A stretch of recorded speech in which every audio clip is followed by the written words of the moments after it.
A busy street might not be where you expect to see a person on horseback, but in North St. Louis County, one stretch of road is actually a well-traveled path for riders. And over the weekend, one of those riders was hit by a car, injuring him and killing his horse.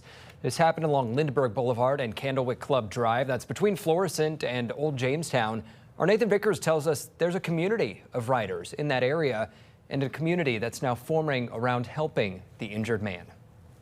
People see horses along Lindbergh pretty often. There's a group of riders who like to take their horses from Old Jamestown into Florissant, and they've become a familiar sight around town.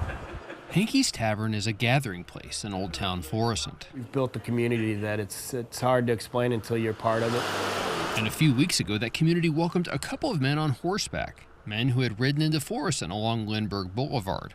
Goldstein had seen them and others riding around town before. A couple of guys just pulled their horses right up and tied them to the front post and hung out. And we had a good crowd that night, and they came out and hung out with the horses and took pictures.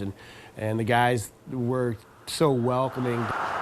When he found out that someone on horseback had been hit by a car over the weekend along the same stretch of road, he worried it was one of the men he knew. It turns out it was someone else who rides alongside the streets of North St. Louis County. But Goldstein was sad to hear that the man was injured and the horse was killed. It's part of their community, and I'm sure they're hurt by it too. That's why Henke's has decided to help.